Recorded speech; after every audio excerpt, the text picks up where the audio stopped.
Hello नमस्कार दोस्तों, स्वागत है आप सबका हमारे YouTube चैनल में। उम्मीद है आप सब लोग स्वस्थ होंगे और आप लोगों की पढ़ाई अच्छे से चल रही होगी। मैं आज आप लोगों के लिए एक नई सूचना देने वाला हूं कि हम लोग इस प्लेटफॉर्म के ऊपर क्लास 12 की इंग्लिश की लेक्चर रिकॉर्ड करने वाले हैं।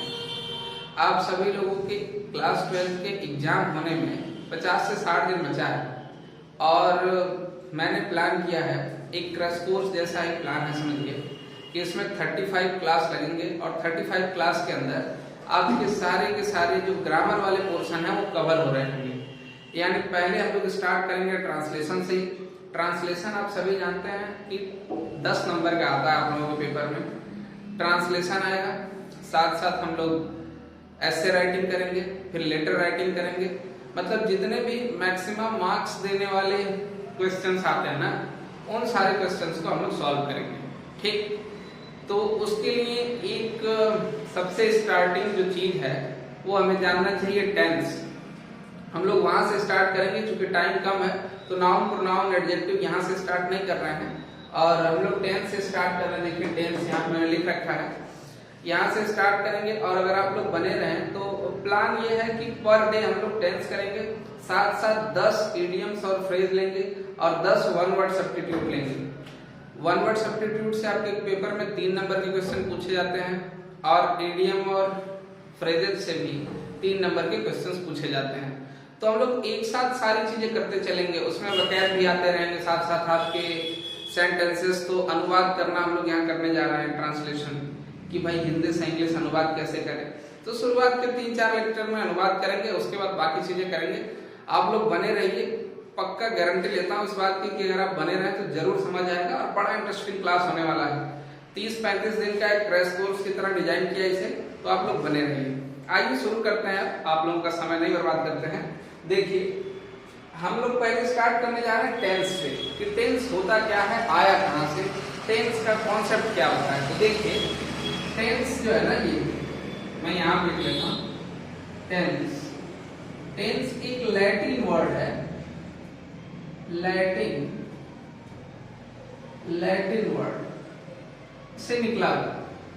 उस लैटिन वर्ड का नाम है, उस शब्द को ऐसा बोला जाता है टेम्पस। टेम्पस, ठीक है।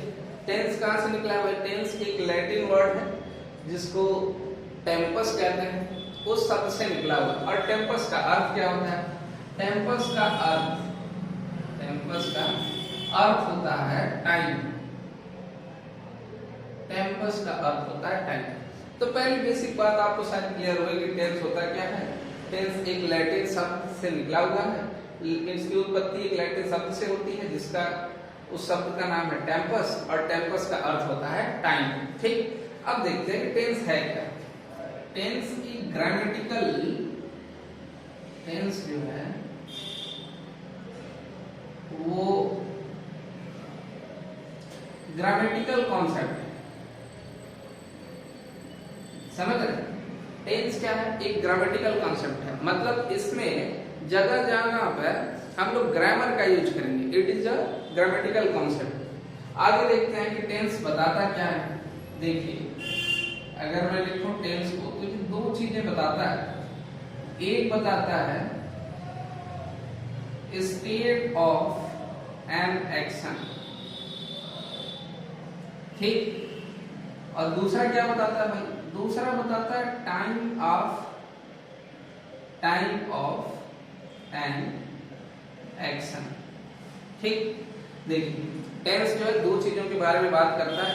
पहला बताता है स्टेट ऑफ एन एक्शन और दूसरा बताता है टाइम ऑफ एन एक्शन। अगर आप लोगों को प्रॉब्लम हो रही है इंग्लिश में तो मैं हिंदी में लिख देता हूं कि कार्य समाप्त होने की अवस्था। ठीक है, एक क्या बताता है टेंस? कार्य समाप्त होने की अवस्था।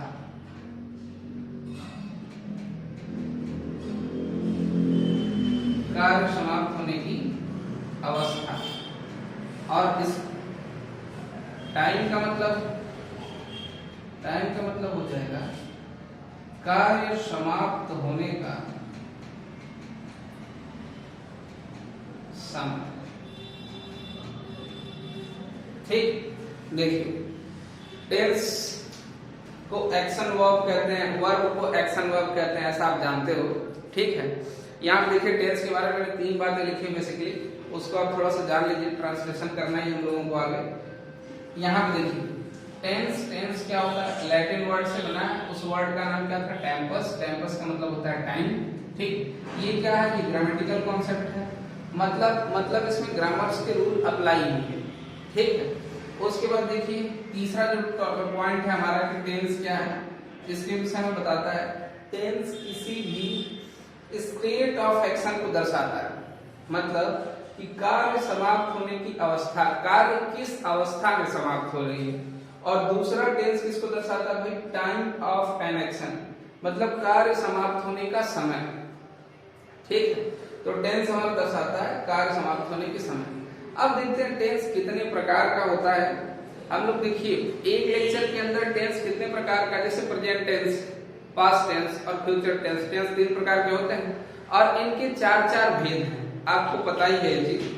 तो एक एक भेद को पकड़ के उस पर स्पेशलाइजेशन करेंगे हम लोग, और उससे रिलेटेड जो भी क्वेश्चंस बनेंगे, कुछ सेंटेंसेस बनेंगे, उन सेंटेंस को मैं आपको दूंगा और उन्हें आपको ट्रांसलेट करके चेक करना है, और अगले लेक्चर के अंदर मैं उसका सलूशन भी अपलोड करूंगा ताकि आप चीजों को चेक कर पाए। ठीक है, तो डेली होमवर्क भी साथ साथ आपको देते चलेंगे। चलिए पहले देखते हैं यहाँ पर कि टेंस कितने टाइप के होते हैं। देखिए ये मैंने लिखा है टेंस। टेंस बेसिकली कितने टाइप के होते हैं, 3 टाइप के होते हैं, काफी टाइम से हम सारे बच्चे जानते हैं। पहला होता है प्रेजेंट टेंस, दूसरा होता है आपका क्या, पास्ट टेंस, और तीसरा होता है फ्यूचर टेंस। ठीक, प्रेजेंट, पास्ट और फ्यूचर, ये 3 होते हैं। 3 कैटेगरी में काल को डिवाइड किया गया है। टेंस को हिंदी में काल कहा जाता है और काल को 3 पार्ट में डिवाइड किया गया है। पहला है प्रेजेंट, जिसमें वर्तमान की चीजों की, वर्तमान की घटनाओं का विवरण रहता है। दूसरा है पास्ट, मतलब जो चीजें बीत चुकी हैं, पास्ट की हैं, उसका विवरण रहता है। और अगला है फ्यूचर, की भविष्य में क्या होने वाला है, इन सब सेंटेंसों का विवरण फ्यूचर टेंस के अंतर्गत हम लोग देखते हैं। ठीक, अब आप लोगों को बेसिकली एक चीज और पता होगी कि प्रेजेंट टेंस जो है वो कितने भागों में बटा हुआ भाई, प्रेजेंट टेंस 4 भागों में बटा हुआ है। आप सभी जानते हैं इस बात को लगभग। प्रेजेंट पहला क्या है, पहला इंडेफिनिट, पहला इंडेफिनिट। दूसरा क्या है, दूसरा प्रेजेंट कंटिन्यूअस। तीसरा क्या है, तीसरा प्रेजेंट परफेक्ट। चौथा क्या है, परफेक्ट कंटिन्यूअस।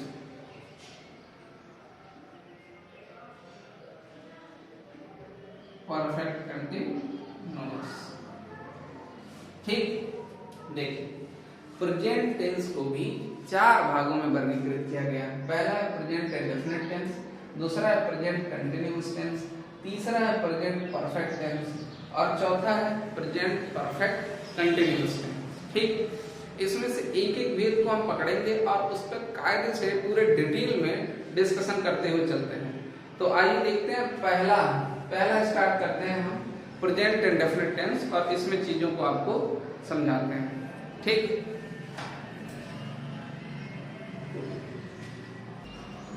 चलिए देखते हैं प्रेजेंट इंडेफिनिट टेंस को आप पहचानेंगे कैसे, कि जब कोई हिंदी में ट्रांसलेशन दे रखा होगा तो आप प्रेजेंट इंडेफिनिट टेंस को कैसे पहचानेंगे। देखिए मैंने एक सिंपल सा परिभाषा लिखा है। परिभाषा क्या, आपने भी पढ़ा ही होगा बेसिकली इसको, कि प्रेजेंट इंडेफिनिट टेंस में अगर किसी वाक्य के अंत में ता, ती, ते इत्यादि आते हैं तो प्रेजेंट इंडेफिनिट टेंस कहलाता है। ठीक है, तो ये बेसिक सा है, एक्चुअली आपको पता होगा, काफी टाइम से हम लोग पढ़ते आ रहे हैं। हालांकि और भी कई सारी चीजें हैं जो साथ साथ सेंटेंस के साथ साथ में क्लियर करते चलूंगा। स्पेशल रूल सभी कुछ लिखेंगे, तब मैं वहां पे बताऊंगा कि आगे कैसे इसको पहचानें। जैसे इसमें देखिए ता, ती, ते है ना, ऐसा ही मैंने एक एग्जाम्पल ले रखा है, आप यहाँ पे ध्यान दो। बोर्ड पे मैंने लिख रखा है, वह सदा सच बोलता है। तो देखिए लास्ट में क्या आया, ता है, और सच बोल लास्ट में ता आ रहा है, तो इसका मतलब क्या है, ये प्रेजेंट इंडेफिनिट टेंस का एक सेंटेंस है। ठीक, इसको ट्रांसलेट करोगे तो ट्रांसलेट करने के लिए वह थर्ड पर्सन है, थर्ड पर्सन के लिए आप लगा देंगे ही। ठीक है, सदा के लिए आपने लगा दिया ऑलवेज। ठीक, और उसके बाद ही क्या करता है, स्पीक करता है। ठीक, आप जानते हैं कि इसका एक फॉर्मूला होता है। फॉर्मूला क्या होता है, सब्जेक्ट प्लस वर्ब का फर्स्ट फॉर्म, और फर्स्ट फॉर्म के अंदर क्या ऐड होता है, यस या फिर ईएस। प्रेजेंट इंडेफिनिट टेंस में वर्ब के फर्स्ट फॉर्म में यस या ईएस ऐड होता है। उसके बाद क्या आ जाता है, ऑब्जेक्ट आ जाता है, ऑब्जेक्ट आ जाता है। ठीक, तो सब्जेक्ट हो गया ही, वर्ब हो गया हमारा स्पीक। स्पीक वर्ब है, इसमें यस जुड़ा है। क्यों, क्योंकि थर्ड पर्सन के साथ हमेशा यस या ईएस जुड़ता है। ठीक, और द ट्रूथ मतलब प्रेजेंट इंडेफिनिट टेंस में हमारा सेंटेंस था कि वह सदा सच बोलता है, जिसका ट्रांसलेशन हुआ ही ऑलवेज स्पीक्स द ट्रूथ। ठीक, यहां से आपको समझ आएगा कि अगर अंत में ता ती ते है तो इस फॉर्मूले का यूज करते हैं ट्रांसलेट करते टाइम। सब्जेक्ट वर्ब का फर्स्ट फॉर्म, इसमें यस या ईएस और फिर ऑब्जेक्ट। इसमें देखिए पर्सन डिफाइन करना आपको अनिवार्य है। पर्सन तो आपको पता होना चाहिए कौन सा फर्स्ट है कौन सा सेकंड है। तो मैं थोड़ा सा एक ब्रीफ डिस्क्रिप्शन यहाँ पे देता हूँ आप लोगों को। देखिए पर्सन कितने टाइप के होते हैं, हालांकि ये सब आपको पता है। देखिए पर्सन बेसिकली तीन टाइप के होते हैं। एक होता है फर्स्ट पर्सन, दूसरा होता है सेकंड पर्सन, और तीसरा क्या होता है, तीसरा होता है थर्ड पर्सन। ठीक, फर्स्ट पर्सन के कौन साथ आता है, फर्स्ट पर्सन के अंदर आता है आई और वी आता है। ठीक, सेकंड पर्सन में कौन आता है, सेकंड पर्सन में आता है आपका यू। थर्ड पर्सन में कौन आता है, थर्ड पर्सन में आता है ही, सी, इट, नेम, किसी चीज का नेम हो या और भी कुछ चीजें हैं। ठीक, I, we, you, he, she, it, name, अगर ये चीजें आ रखी हैं तो ये थर्ड पर्सन में है, ये सेकंड पर्सन में है और ये फर्स्ट पर्सन है। तो जब हम सब्जेक्ट, इनमें से कोई एक ही मिलेगा आपको हर बार ट्रांसलेशन करते टाइम, तो जो भी सब्जेक्ट मिलेगा उसके अंदर वर्ब कैसा ऐड करना है ये डिसाइड करेगा कौन, ये डिसाइड करेगा सब्जेक्ट कि सब्जेक्ट कैसा है। अगर सब्जेक्ट हमारा मान लीजिए फर्स्ट फॉर्म में है तो हम वर्ब के साथ यस या यस नहीं जोड़ते हैं, तो केवल वर्ब का फर्स्ट फॉर्म लेते हैं। तो इसके कुछ रूल्स हैं, मैं यहाँ पे लिख देता हूँ। इस वाले केस में हम लेते हैं सिर्फ वर्ब का फर्स्ट फॉर्म। ठीक, यू के साथ भी हमारे पास क्या आता है, सिर्फ आता है वर्ब का फर्स्ट फॉर्म, और इसके साथ क्या आता है, वही ही, सी, इट के साथ, इसके साथ आता है वर्ब के फर्स्ट फॉर्म के साथ यस या फिर ईएस। ठीक, वर्ब के फर्स्ट फॉर्म के साथ यस या ईएस। एक एग्जांपल लेता हूं, एग्जांपल से मैं समझाने की कोशिश करता हूं। जैसे मान लीजिए आई है तो इसका हिंदी क्या होता है, मैं, तो मैं यहां पे लिखता हूं एग्जांपल। देखिए एग्जांपल है कि मैं लिखता हूं, मैं लिखता हूं, वह, नहीं यू है, यू है। देखिए ये फर्स्ट पर्सन वाला था, तो फर्स्ट पर्सन के लिए मैंने लिखा कि मैं लिखता हूं। सेकंड पर्सन है, सेकंड पर्सन के लिए लिखेगा तुम लिखते हो।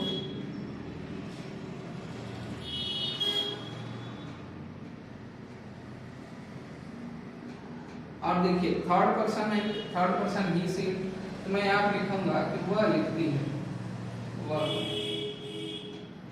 लिखती है।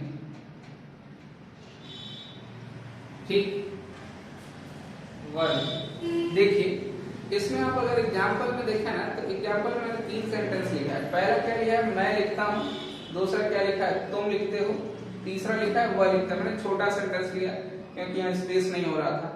ठीक है, देखिए आई और वी, यहाँ पे देखिए वर्ब का फर्स्ट फॉर्म कौन है, वर्ब कैसा है, वर्ब कह रहा हूं मैं। सब्जेक्ट कैसा है हमारा, सब्जेक्ट कैसा है, सब्जेक्ट हमारा है आपका फर्स्ट पर्सन। तो जब फर्स्ट पर्सन है यानी आई और वी है उस टाइम वर्ब का कौन सा फॉर्म यूज होगा? सिर्फ और सिर्फ फर्स्ट फॉर्म यूज होगा। तो इसको आप ट्रांसलेट करोगे अगर तो इसका ट्रांसलेशन आपका बन जाएगा आई राइट। ठीक, आई राइट हो जाएगा। राइट का मतलब लिखना, सिंपल सी बात है। दूसरे वाले में आइए, दूसरे वाला क्या है? तुम के लिए यू आता है। यू क्या है? यू सेकंड पर्सन है और सेकंड पर्सन के लिए वर्ब की कौन सी फॉर्म यूज होगी? फर्स्ट फॉर्म यूज होगी। ठीक, तो ये भी हो जाएगा आपका यू राइट। ठीक, अब देखिए थर्ड पर्सन पे आते हैं। थर्ड पर्सन हमारे पास क्या है? वह लिखती है। वह किसके लिए आएगा? सी के लिए, सी। ठीक है, और सी के साथ वर्ब में क्या जुड़ता है? यस क्या? यस। तो आप लिखोगे क्या इसका? सी WRITES, सी राइट्स। अब आप ध्यान से देखो, तो पहले वाले में हमने लिखा जब फर्स्ट पर्सन करना है तो उसके लिए वर्ब की फर्स्ट फॉर्म आ गई तो आई राइट हो गया। सेकंड में देखिए तुम लिखते हो तो यू आया। यू का मतलब सेकंड पर्सन, सेकंड पर्सन के लिए वर्ब की फर्स्ट फॉर्म आती है तो ये आ गया आपका यू राइट। और तीसरा स्टेटमेंट मैंने लिखा वह लिखती है तो वह आ गया सी के लिए। और सी क्या है? थर्ड पर्सन है, तो थर्ड पर्सन के साथ वर्ब में क्या जुड़ता है? यस या यस। तो ये हो गया सी राइट्स। ठीक है, अब इसमें टोटल 4 भाग हैं। देख लीजिए एक बार, ये तो शायद समझ आ गया होगा इतना, ये बहुत बेसिक सी बात हमने कर रखा है। इसमें 4 भाग हैं। ठीक है, अफर्मेटिव, नेगेटिव, इंट्रोगेटिव। तो उन सब चारों पार्ट्स को मैं करता हूं, फिर उसको ट्रांसलेट करके दिखाता हूं आप लोगों को। देखिए इसमें प्रेजेंट इंडेफिनिट टेंस को 4 सेंटेंसों में विभाजित किया गया है, जो मैंने आपके सामने लिख दिया है क्योंकि टाइम बहुत ज्यादा लग रहा है। देखिए पहला हो गया है अफर्मेटिव सेंटेंस, दूसरा होता है नेगेटिव सेंटेंस, तीसरा होता है इंट्रोगेटिव सेंटेंस, चौथा होता है इंट्रोगेटिव नेगेटिव सेंटेंस। ठीक, तो प्रेजेंट इंडेफिनिट टेंस को आप क्लासिफाई कर सकते हैं, वर्गीकृत कर सकते हैं कितने भागों में? 4 भागों में। इन चारों में मैंने कुछ एग्जांपल लिए हैं, आप यहाँ पर ध्यान से देखो। तो पहला अफर्मेटिव है, इसके लिए 2 एग्जांपल लिए हैं, नेगेटिव के लिए 2 एग्जांपल लिया, इंट्रोगेटिव के लिए भी 2 एग्जांपल रखा है और इंट्रोगेटिव नेगेटिव के लिए भी 2 एग्जांपल रखा है। ठीक, अब इनको ट्रांसलेट करेंगे इनके रूल के हिसाब से, फिर समझेंगे कैसे कैसे हो रही है चीज। देखिए अफर्मेटिव के अंदर लिखा है वह स्कूल जाता है, तो वह क्या है? वह थर्ड पर्सन है और वह के लिए इंग्लिश ही होती है, तो आप लिखोगे ही। और स्कूल जाता है क्या करता है? सब्जेक्ट हो गया। फिर वर्ब क्या है? वर्ब है जाता, तो हम सब्जेक्ट के बाद वर्ब लिखेंगे तो हो जाएगा गो। ठीक, गो होगा और उसमें देखिए यहाँ पे वह है, जाता के लिए क्या लगेगा? गो। लेकिन ये वह कैसा है? सेकेंड पर्सन है कि थर्ड पर्सन है कि फर्स्ट पर्सन है? तो फर्स्ट और सेकेंड पर्सन रहता तो सिर्फ गो लगता है, लेकिन यहाँ पे क्या है?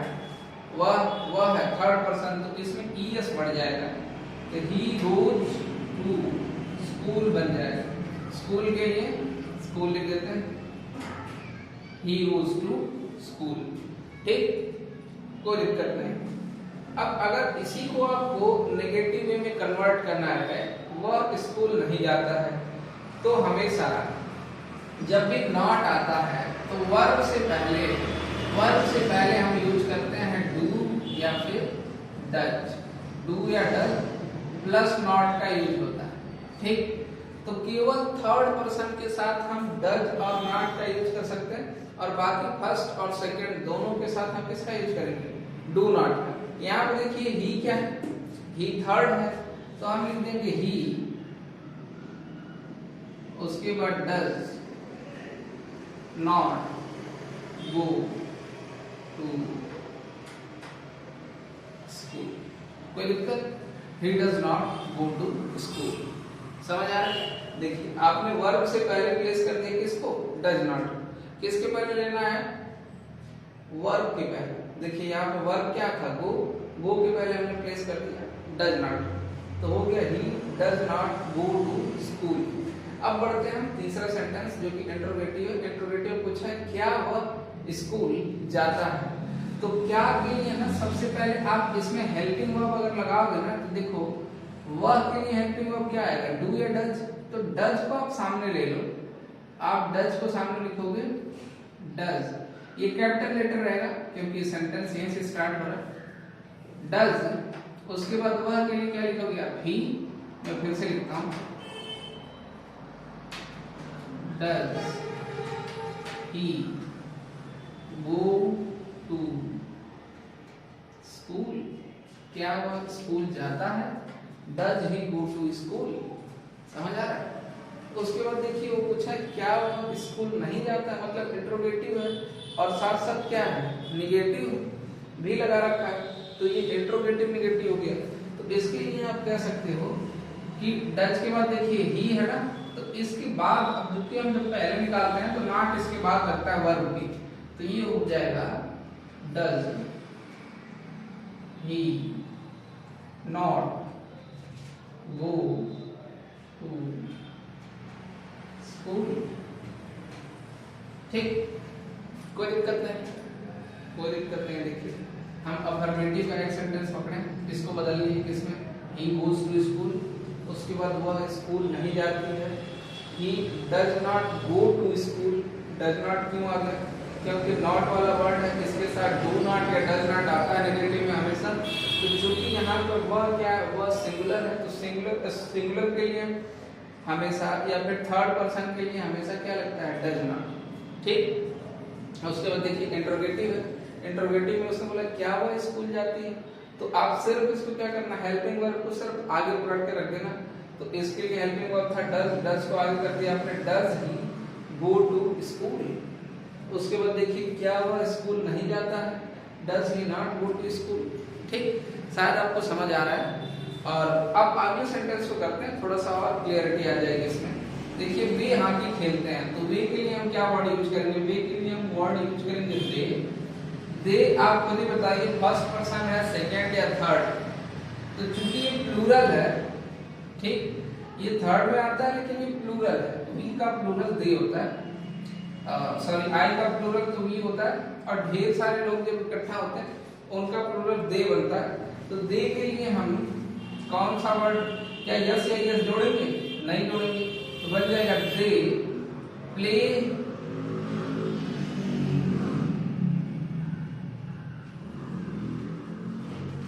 दे प्ले हॉकी। ठीक, दे प्ले हॉकी, वे हॉकी खेलते हैं, दे प्ले हॉकी। यहाँ पे आ जाएगी नॉट वाले सेंस में, दे उसके बाद हॉकी नहीं खेलते, दे डू नॉट लगेगा कि डज नॉट लगेगा, दे के साथ क्या लगेगा, दे के साथ लगेगा डू, तो यहाँ पे आ जाएगा they do not play hockey. ठीक, they do not play hockey.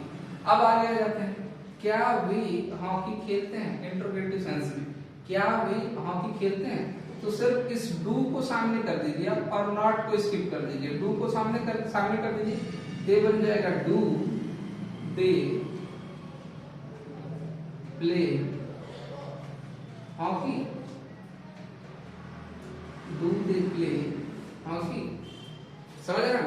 अब ये देखिए इंट्रोगेटिव है ना, तो दोनों में इंट्रोगेटिव का साइन लगा दीजिए आप, इंट्रोगेशन का साइन सब में लगा दीजिए। ठीक, उसके बाद देखिए ये सेंटेंस थोड़ा सा अलग किया जानबूझ के कि वे हॉकी क्यों नहीं खेलते हैं। तो क्यों जब शब्द आता है तो क्यों का एक अलग अपना इंग्लिश मीनिंग है। क्यों का किसके लिए यूज होता है भाई, क्यों के लिए क्या यूज होता है इंग्लिश में, व्हाई यूज होता है। ठीक, तो आप यूज करोगे तो ये बन जाएगा why they do not play hockey, तो हम लिखेंगे व्हाई दे डोंट प्ले, लिख सकते हो आप, they don't play as hockey। ठीक, इसमें भी हम क्वेश्चन मार्क ले लेंगे, why they don't play hockey। अब आप ध्यान दो, ये चार पार्ट था, इन चारों को मैंने किया, इसका फॉर्मूला था, फॉर्मूला क्या था, सब्जेक्ट। ठीक है, इसके फॉर्मूले में थोड़ा सा ट्राई करता हूँ लिखने को। यहाँ पे देखिए हमने किया था सब्जेक्ट प्लस वर्ब का फर्स्ट फॉर्म, उसमें यस या यस था, यस या यस, और plus object.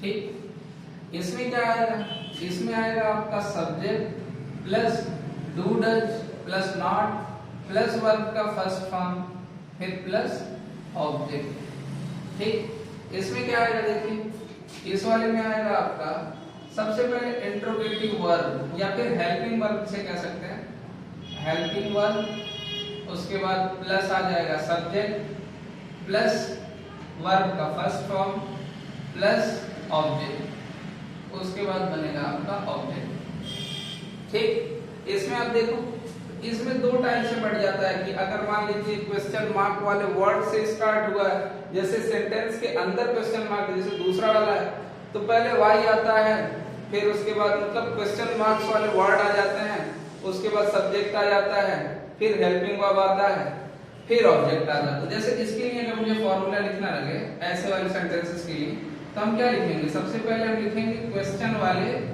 Word, question word plus question word हो गया इसका क्यों, ठीक है, उसके बाद आप लिखोगे वर्ब, क्वेश्चन वर्ड के बाद आपने लिखा क्या सब्जेक्ट, सब्जेक्ट के बाद हेल्पिंग वर्ब, हेल्पिंग वर्ब में आप डू नॉट या डज नॉट लिखेंगे, डू या डज, फिर प्लस नॉट, समझ रहे हैं, डू डज प्लस नॉट, थोड़ा स्पेस कम है, डू डज प्लस नॉट, उसके बाद आप देखिए क्या लिखेंगे वर्ब, डू डज और प्लस नॉट के तुरंत बाद आप लिखेंगे वर्ब का फर्स्ट फॉर्म और उसके तुरंत बाद आप लिखेंगे ऑब्जेक्ट, ऑब्जेक्ट। ठीक, तो इन वाले वर्ड्स को जब भी ट्रांसलेट करना होगा तो सबसे पहले क्वेश्चन वर्ड, फिर सब्जेक्ट, फिर डू डज, फिर नॉट, फिर वर्ब का फर्स्ट फॉर्म और फिर ऑब्जेक्ट। तो ये सब फॉर्मूले हैं बेसिकली, ये फॉर्मूला ये और उधर लिख रखा, इन सारे फॉर्मूले को यूज करके आप बड़े आराम से अफर्मेटिव, नेगेटिव, इंट्रोगेटिव और इंट्रोगेटिव नेगेटिव सेंटेंस का आप ट्रांसलेशन कर सकते हैं। ठीक, ये तो इतने रूल्स थे जो आपने अब तक पढ़ा था। अब इससे संबंधित कुछ स्पेशल रूल्स हैं उसको हम करेंगे, उसके बाद आप लोगों को होमवर्क दूंगा इससे संबंधित। तो देखते हैं उन रूल्स को। देखिए कुछ रूल्स हैं, प्रेजेंट इंडेफिनिट टेंस से स्पेशल रूल्स हैं जो मैंने कहा कि इसको सॉल्व करते हैं, सॉल्व कर रहा हूँ, इनको ट्रांसलेट करते हैं। देखिए पहला रूल क्या दे रखा है, पहला दे रखा है सार्वकालिक सत्य। अगर कोई चीज बहुत दिनों से चली आ रही है, कोई घटना है और वो हमेशा के लिए ट्रूथ है, तो उस चीज में हम प्रेजेंट इंडेफिनिट टेंस का यूज कर सकते हैं। जैसे यूज करते हैं, जैसे सूर्य पूरब में उगता है, इसके लिए क्या यूज किया, sun rises in the east, yes लगाया, यस लगाया तो प्रेजेंट इंडेफिनिट टेंस हुआ। तो ये तो हमेशा होने वाली घटना है, हमेशा। जैसे पृथ्वी सूर्य का चक्कर लगाती है, पृथ्वी अपने अक्ष पे घूमती है, इन सब सेंटेंसों में ये इटर्नल ट्रूथ है, ये शाश्वत सत्य है। ठीक, तो ऐसे अगर कोई भी सेंटेंस आपको मिले तो उसको आप प्रेजेंट इंडेफिनिट टेंस में डालें। आगे देखिए दूसरा रूल है, दूसरा रूल है टीवी और रेडियो पर कमेंट्री। आपने कमेंट्री तो सुना होगा जब कोई क्रिकेट हो रहा हो, ठीक है, कोई मैच हो रहा हो, तो जब भी कोई कमेंटेटर होता है ना तो कमेंट्री करता है चीजें प्रेजेंट में ही हो रही है, समझ रहे हो, कोई गेम चल रहा है तो गेम तो प्रेजेंट में चल रहा है, तो commentary most of the time जो होती है ना वो प्रेजेंट इंडेफिनिट में होती है। आप लोग कभी वॉच करना तो इस कभी टीवी वॉच करना या रेडियो पे सुनना तो इसको गौर करना। जैसे मैं एक सेंटेंस दिया हूं यहाँ पे, देखिए Sachin passes the ball to MS Dhoni, ठीक है, कि सचिन ने MS धोनी को बॉल फेंका या MS धोनी को बॉल दिया।